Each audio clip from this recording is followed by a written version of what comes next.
Bismillahirrahmanirrahim. Alhamdulillah wassalatu wassalamu ala Rasulillah wa ala alihi wa ashabihi wa man tabi'ahum bi ihsanin ila yaumiddin, amma ba'du. Alhamdulillah, ma'asyiral muslimin rahimani wa rahimakumullah. Kita akan lanjutkan kembali kajian kitab kita yang kita ambil dari kitab Sifatus Shalah karya Syekh Abdul Karim Al-Khudair hafizallahu taala.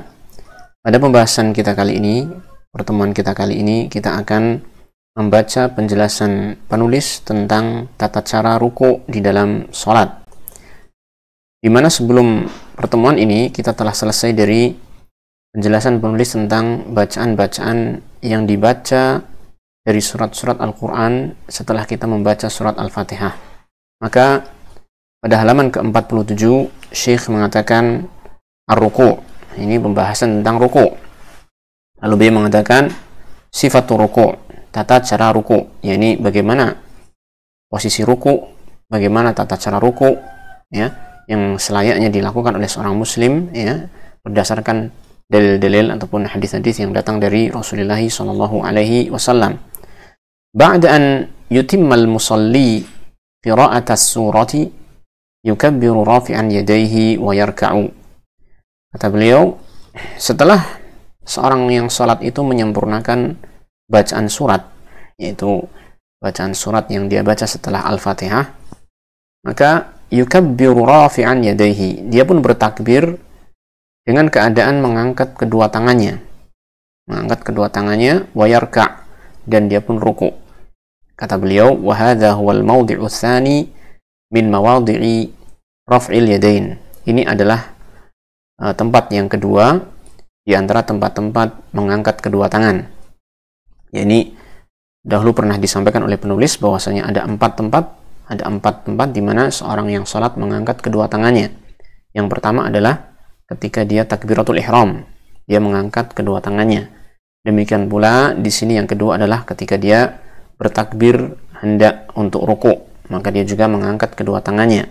Dan telah diterangkan sebelumnya, mengangkat kedua tangan itu bisa sejajar telinga ataupun sejajar bahu ataupun pundak, ya. Kemudian beliau mengatakan wa yumkinu yadayhi min rukbatayhi ka'annahu qabiduhuma, dan dia mengokohkan kedua tangannya, ya, pada kedua lututnya. Jadi telapak tangannya dia letakkan pada kedua lututnya dengan cara dikuatkan, ya. Ka'annahu qabiduhuma, seakan-akan dia itu memegang, ya, menggenggam kedua lutut tersebut. Ini cara kita menempatkan kedua tangan kita, ya, ketika ruku, ya, tidak di bawah lutut, tidak pula di paha, tetapi pas pada lutut kita dan kita genggamkan pada lutut tersebut. Kama fi hadits Abi Humaidin wasifan salatahu sallallahu alaihi wasallam, sebagaimana dijelaskan dalam hadisnya Abu Humaid yang mana beliau menjelaskan tata cara salat Nabi Muhammad sallallahu alaihi wasallam. Dia mengatakan, wa idza raka'a amkana yadayhi min rukbatayhi thumma hasara dhahrahu. Apabila beliau ruku, maka beliau mengokohkan kedua tangannya pada kedua lututnya. Thumma hasara dhahrahu, kemudian beliau membengkokkan punggungnya. Ini yang tadinya dari posisi tegak berdiri, gitu kan, kemudian punggungnya dibengkokkan sehingga dalam posisi ruku. Nah, di sini sebagaimana disebutkan dalam catatan kaki dikeluarkan oleh Imam Bukhari. Kemudian wa hunaka sifatun ukhra liwad'il yadaini tusamma at-tatbiq. Dan di sana, ya, ada tata cara yang lain untuk meletakkan kedua tangan yang disebut dengan tata cara tatbiq. Bagaimana caranya? Wa huwa wad'ul yadaini bainar rukbataini, yaitu meletakkan kedua tangan di antara dua lutut. Jadi kedua telapak tangan itu diletakkan di antara dua lutut. Akan tetapi beliau mengatakan di sini wa hadza kana fi awwalil amri tsumma nusikha. Tetapi tata cara seperti ini, ya, tata cara meletakkan kedua tangan seperti ini ada di awal perkaranya, yakni ketika awal-awal dia disyariatkannya sholat, ya kan, maka disyariatkan untuk meletakkan kedua tangan di antara dua lutut. Summa nusikha, kemudian tata cara ini dihapus, artinya sudah tidak berlaku lagi, sehingga ketika kita ruku maka kita menggunakan tata cara yang telah disebutkan di atas, yaitu meletakkan kedua telapak tangan pada kedua lutut kita. Nah, kemudian penulis mengatakan wa qawlu Abi Humaidin thumma hasara dhahrahu ay sanna dhahrahu. Perkataan Abu Humaid dalam hadis tadi, yakni thumma hasara dhahrahu, kemudian beliau sallallahu alaihi wasallam membengkokkan punggungnya, maksudnya adalah sanna dhahrahu, menekuk punggungnya. Ya tadi seperti yang tadi kita jelaskan, dari posisi tegak berdiri kemudian dibengkokkan punggungnya sehingga dalam posisi ruku'. Kemudian diterangkan wajah fi riwayatin wa wattara yadayhi, dan beliau sallallahu alaihi wasallam wattara yadayhi. Ini disebutkan dalam catatan kaki dikeluarkan oleh Imam Abu Daud dan yang lain. Wattara yadayhi, beliau menjadikan kedua tangannya seperti halnya water, yaitu tali busur, ya. Ai ja'ala yadayhi idza qabada bihima rukbatayhi kal watri. Nah, beliau menjadikan kedua tangannya apabila beliau menggenggam dengan kedua telapak tangan tersebut dua lututnya, maka beliau menjadikan kedua tangannya tersebut kalwatri, seperti halnya tali busur. Apa maksudnya? Dijelaskan oleh penulis di sini bimakna annahuma mustaqimatan munhaniyatani an jambaihi. Maksudnya adalah, atau makna, beliau menjadikan kedua tangannya seperti halnya tali busur, bahwasanya kedua tangan tersebut mustaqimatan, ini lurus, kedua tangannya lurus, ya kan? Seperti halnya kalau kita lihat tali busur itu dicantolkan kepada busurnya yang atas ataupun dan yang bawah gitu kan, kemudian menjadi tegak, lurus gitu kan. Maka kedua tangan itu pun demikian, lurus, munhaniyatani an jambaihi, yang otomatis ketika tangan itu lurus maka dia akan menjauh, ya, munhaniyatani, menjauh, keduanya menjauh dari kedua lambungnya, ya, kedua sisi lambung beliau sallallahu alaihi wasallam. Nah, kemudian wa basata dhahrahu wa maddahu wa addalahu, lalu beliau membentangkan yakni punggungnya, ya, kemudian memanjangkannya dan meluruskannya. Jadi punggungnya itu dijadikan terbentang lurus, ya, sebagaimana nanti akan diterangkan setelah ini. Wa jaa fi wasfi halihi athna ar-ruku' annahu sallallahu alaihi wasallam kana idza raka'a sawwa dhahrahu hatta law subba alaihi al-ma'u lastaqarra. Dan telah datang di dalam penggambaran tentang keadaan beliau sallallahu alaihi wasallam, ya, penjelasan tentang keadaan beliau sallallahu alaihi wasallam asna ar-ruku', ketika beliau ruku', annahu sallallahu alaihi wasallam, bahwasanya beliau sallallahu alaihi wasallam kana idza raka'a, apabila beliau ruku' maka sawwa dhahrahu, beliau meluruskan punggungnya, hatta law subba alaihi al-ma'u, sehingga seandainya dituangkan kepada punggung tersebut berupa air, yakni dituangkan air kepada punggung tersebut, lastaqarra, air itu akan diam, menetap, ya. Ini menunjukkan bahwasanya punggungnya itu betul-betul lurus. Kata beliau, wal ma'u yastaqirru idza lam yakun hunaka mayalanun walan hina'un. Maka air itu akan tetap menetap, diam menetap, apabila tidak ada di sana mayalanun, yaitu kecondongan, kemiringan, ataupun inhina, yaitu kebungkukan. Artinya punggung itu betul-betul diusahakan lurus, ya kan? Tidak condong ke depan, miring ke depan, turun ke depan, ataupun turun ke belakang, tidak demikian. Tetapi dia diusahakan lurus, datar, ya, sehingga seandainya dituangkan air padanya, air itu akan bisa menetap di atas punggung tersebut. Nah, kemudian disebutkan oleh penulis selanjutnya, wajah fi hadithi Aisyah radhiyallahu anha, kana idza raka'a lam yushkhis ra'sahu wa lam yusawwibhu walakin baina dzalik, ya. Disebutkan oleh beliau rahimahullah taala, dan telah datang di dalam hadisnya Aisyah radhiyallahu anha penjelasan yang lain ini tentang rukuknya Rasulullah SAW. Kana idza raka'a, bahwasanya beliau sallallahu alaihi wasallam apabila ruku' lam yuskhis ra'sahu, maka beliau tidak mendongakkan kepalanya, ya, tidak mendongakkan kepalanya, itu mengangkat kepalanya, tidak demikian. Walam yusawwibhu, dan tidak menundukkan kepalanya. Walakin baina dzalik, akan tetapi antara hal itu, yaitu tidak mendongak ke atas, tidak pula menunduk ke bawah. Ini hadis disebutkan oleh Imam Muslim dalam sahihnya. Diterangkan oleh Syekh tentang mana lam yushkhis ra'sahu. Qauluha lam yushkhis ra'sahu, ucapan Aisyah menjelaskan tentang tata cara rukuknya Rasulullah SAW, lam yushkhis ra'sahu, maknanya adalah lam yarfa'hu. Ini beliau tidak mengangkat kepalanya, ini tidak mendongakkan kepalanya. Punggungnya lurus dan kepalanya pun tidak didongakkan, tidak diangkat, ya, tidak diangkat. Karena fal ishkhas, kata beliau, ar-raf'u, karena makna al-ishkhas maknanya adalah ar-raf'u, mengangkat, ya. Yuqalu syakhasal basaru syukhusan ay irtafa'a. Dikatakan dalam bahasa Arab syakhasal basar syukhusan maknanya adalah irtafa'a, yaitu pandangan itu terbelalak, ya, pandangan mengarah ke atas. Ini kalau kita mengatakan syakhasal basar, ya, pandangan itu terbelalak mengarah ke atas. Nah, sebagaimana yang disebutkan dalam firman Allah Ta'ala, qala ta'ala wa la tahsabannallaha ghafilan amma ya'malu dhalimun innama yu'akhiruhum liyaumin tashkhasu fihi al-absar. Janganlah kamu mengira bahwasanya Allah Ta'ala itu lalai dari apa yang dilakukan, diperbuat oleh orang-orang zalim.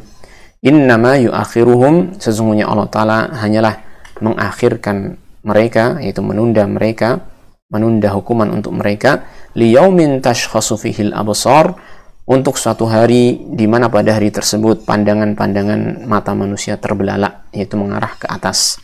Nah, ini makna perkataan Aisyah lam yushkhis ra'sahu. Maknanya adalah bahwasanya beliau sallallahu alaihi wasallam dalam rukuknya tidak mendongakkan kepalanya ke atas. Wa qalu Aisyah radhiyallahu anha, dan ucapan Aisyah walam yusawwibhu, ya, maknanya adalah ta'ni lam yakhfid ra'sahu. Maknanya adalah beliau tidak menurunkan kepalanya, yaitu tidak menundukkan kepalanya. Fataswibuhu wal khafdu, karena makna taswib maknanya adalah al khafdu, ya kan? Ini makna secara bahasa taswib maknanya adalah al khafdu, yaitu menurunkan. Walidza jaa fil matar, oleh karena itu telah datang ini hadis ataupun doa yang berkaitan dengan turunnya hujan, maka disebutkan di sana Allahumma ij'alhu sayyiban nafi'a. Ya Allah, jadikanlah hujan itu curahan yang bermanfaat. Sayyiban, kata sayyib, fasayyibu alladhi yanzil. Kata as-sayyib yaitu sesuatu yang turun. Maknanya doa ini berarti, ya Allah, jadikanlah hujan ini sebagai curahan atau sesuatu yang turun yang memberikan manfaat. Nah, jadi dari sini kita ketahui makna taswib dari perkataan Aisyah lam yusawwibhu, maknanya adalah beliau tidak menundukkan, ya, kepala beliau sallallahu alaihi wasallam ketika ruku, sehingga bisa kita fahami ketika punggungnya itu rata, lurus, mendatar, gitu kan, maka kepala pun menyesuaikan hal tersebut, rata dengan punggungnya. Demikian.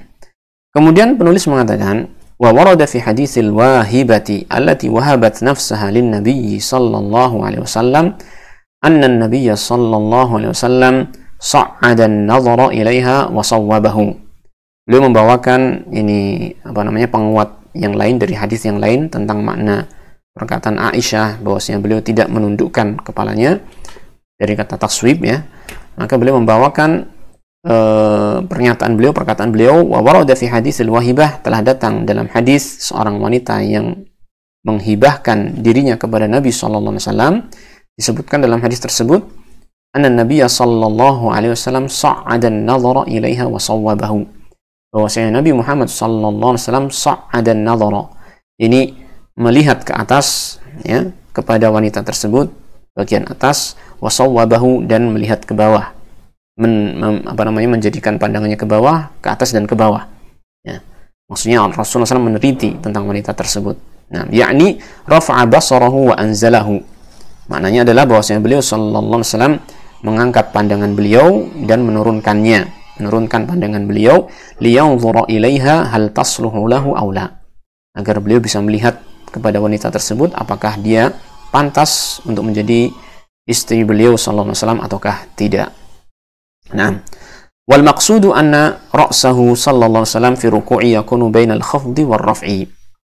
Maksudnya ini tentang ini semua, penjelasan ini tadi maksudnya adalah apa? Ingin menjelaskan bahwasanya anna ra'sahu sallallahu alaihi wasallam, bahwasanya kepala Rasulullah sallallahu alaihi wasallam fir ruku'i ketika ruku' yakunu bainal khafdi war raf'i, yaitu di antara keadaan turun dan naik. Maksudnya tidak turun dan tidak naik, tidak terlalu menunduk dan tidak terlalu mendongak. Jadi rata, sebagaimana tadi kita terangkan, sesuai dengan ratanya punggung tersebut. Nah, kemudian di sini dikatakan wa kana sallallahu alaihi wasallam yaqulu fi ruku'ihi subhana rabbiyal azim.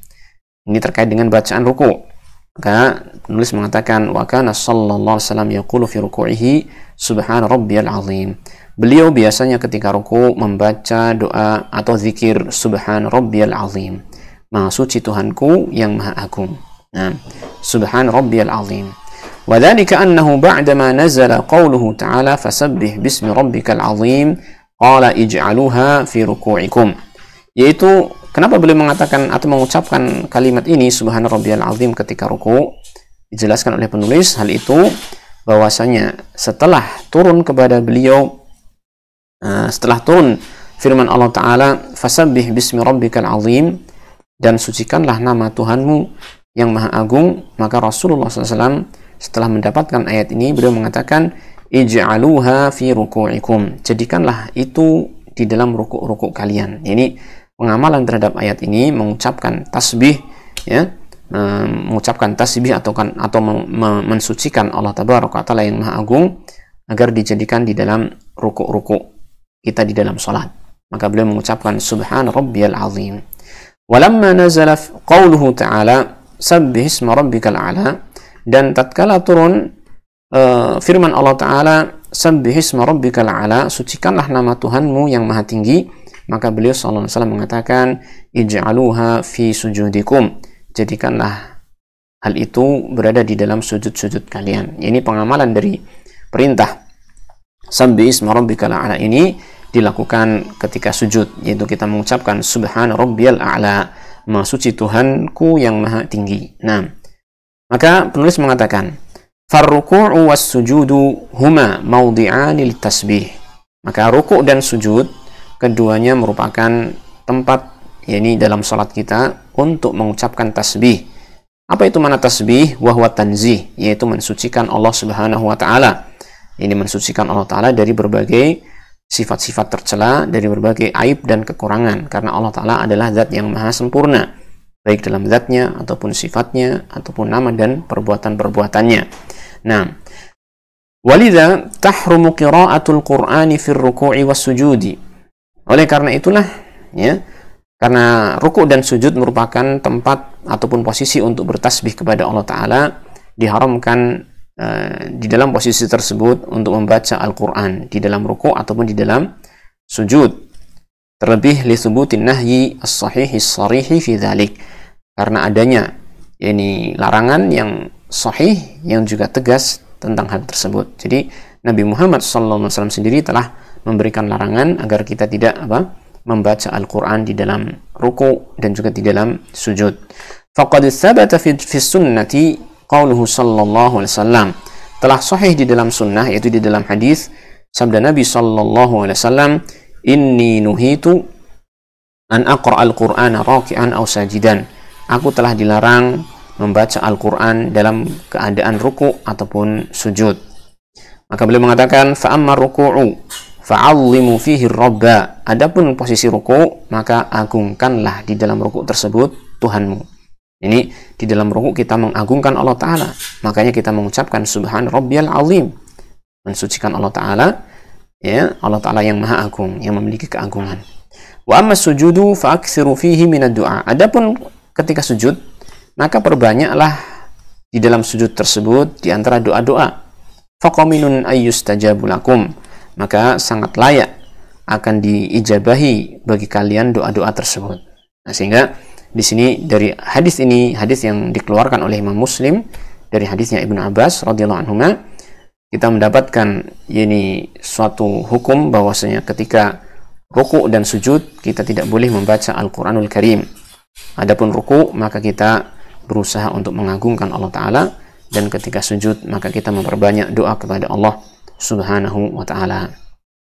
Kemudian kata beliau, wala yaqtadhi hadza nafy ad-du'a fi ruku', Nah, ketika beliau sallallahu alaihi wasallam menganjurkan kita untuk memperbanyak doa ketika sujud, kata beliau, la yaqtadi hadza, hal ini tidaklah berkonsekuensi nafyad du'a fi ruku', penafian dibolehkannya doa ketika ruku'.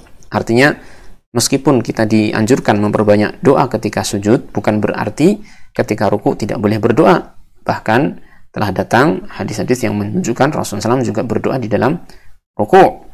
Maka bagaimana maksudnya? Wa innamal maqsudu ayyakuna ta'zimullahi subhanahu huwa aktsara dzikri fi ruku'i. Maksudnya adalah hendaknya pengagungan kepada Allah Subhanahu wa taala itulah yang menjadi zikir yang mayoritas di dalam ruku'. Ini seringnya kita perbanyak pengagungan kepada Allah taala. Walaupun boleh berdoa tetapi kita perbanyak ini berzikir tentang keagungan Allah Subhanahu wa taala. Wa dalilu dzalik, ini dalilnya hal tersebut, maksudnya dalil bahwasanya berdoa di dalam ruku' tidak terlarang adalah ma thabata anhu sallallahu alaihi wasallam annahu kana yaqulu fi ruku' subhanakallahumma rabbana wa bihamdika allahumma ighfirli. Telah sahih dari Nabi Muhammad sallallahu alaihi wasallam bahwasanya beliau juga kadang ataupun sering berdoa di dalam rukuknya, mengucapkan dalam rukuknya subhanakallahumma rabbana wa bihamdika allahumma ighfirli. Maha suci engkau wahai Tuhan, wahai Tuhanku, wahai Allah taala, maha suci engkau ya Allah Tuhan kami, dan dengan memujimu allahumma ighfirli, ya Allah ampunilah dosa-dosaku. Ya, di sini kita ada ucapan allahumma ighfirli. Artinya ini adalah doa, ya kan? Maka beliau mengatakan wa hadza du'aun. Dan ini juga dibaca ketika ruku'. Maka di sini menunjukkan bahwasanya Rasulullah SAW ini walaupun menganjurkan memperbanyak doa ketika sujud, bukan berarti melarang doa ketika ruku'. Lakin yanbaghi an yakuna ad-du'a'u fi sujudi aktsara. Akan tetapi selayaknya doa ketika sujud itu lebih banyak, ya. Ini kita jadikan di waktu sujud lebih banyak doanya daripada di waktu ruku'. Wa yakunu ta'zimu fi ruku'i aktsara, dan hendaknya ketika ruku' ta'zimnya itu lebih banyak daripada doanya. Ini yang dilakukan oleh Rasulullah sallallahu alaihi wasallam.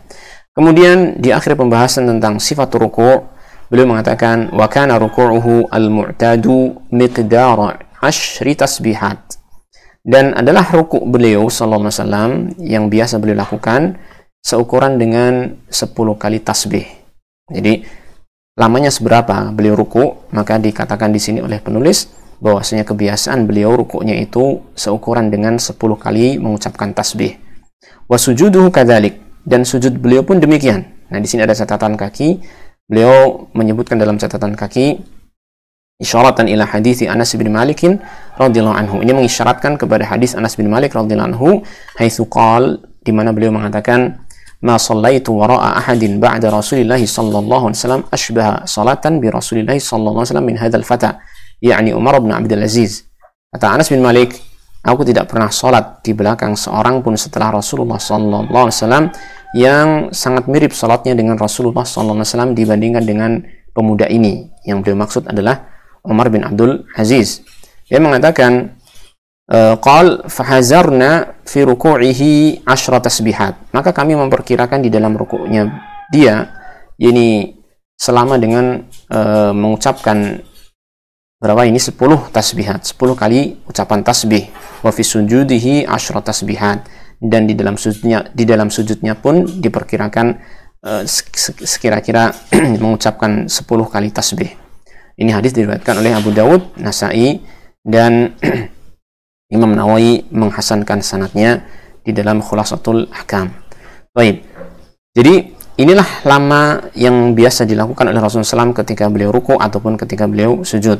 Wa kana yaqulu fi ruku'ihi aidan, dan terkadang beliau juga di dalam rukuknya membaca subuhun qudusun rabbul malaikati warruh. Maha suci Allah Ta'ala, ya, rabbul malaikati warruh, Tuhannya para malaikat dan Tuhannya Jibril. Ini di antara ucapan yang bisa kita baca ketika ruku' ataupun ketika sujud. Nah, wa taratan yaqulu Allahumma laka raka'tu wa bika amantu wa laka aslamtu wa khash'a laka sam'i wa basari wa mukhi wa azmi wa asabi. Kadang-kadang beliau juga membaca doa ini. Allahumma laka raka'tu, ya Allah, hanya kepada Engkau aku ruku, wa bika amantu, dan hanya kepada Engkau aku beriman, wa laka aslamtu, dan hanya kepada Engkau aku berserah diri, khashya'alaka sam'i, telah tunduk kepada Engkau ya Allah pendengaranku, wa basari, penglihatanku, wa mukhi, ini sumsumku, wa azmi, tulangku, wa asabi, dan urat sarafku. Nah, ini yang biasa atau kadang-kadang dibaca oleh Rasulullah sallallahu alaihi wasallam di dalam rukuknya. Lakin qala Ibnu Qayyim rahimahullahu taala, wa hadha innama hufidha anhu fi qiyamil lail. Akan tetapi kata Ibnu Qayyim rahimahullahu taala, bacaan ini yang baru saja kita baca, kata beliau, innama hufidha anhu fi qiyamil lail. Ya, itu ya ini dihafalkan dari beliau sallallahu alaihi wasallam di dalam salat malam beliau. Ini yang biasa dilakukan oleh Rasulullah SAW, ini mengucapkan doa rukuk ini, yaitu ketika apa? Ketika qiyamul lail, bukan ketika salat-salat wajib. Ya. Adapun ketika salat-salat wajib ataupun yang lainnya, maka beliau mengucapkan doa rukuk yang seperti biasa, Subhana rabbiyal azim. Nah, adapun doa yang ini tadi, maka itu seringkali diucapkan ketika qiyamul lail. Nah, inilah sedikit penjelasan dari penulis rahimahullah taala terkait dengan tata cara rukuk kita di dalam salat-salat kita. Mudah-mudahan bermanfaat. Wassallallahu wassalam ala nabiyyina Muhammadin wa ala alihi wa sahbihi ajma'in. Walhamdulillahi rabbil alamin.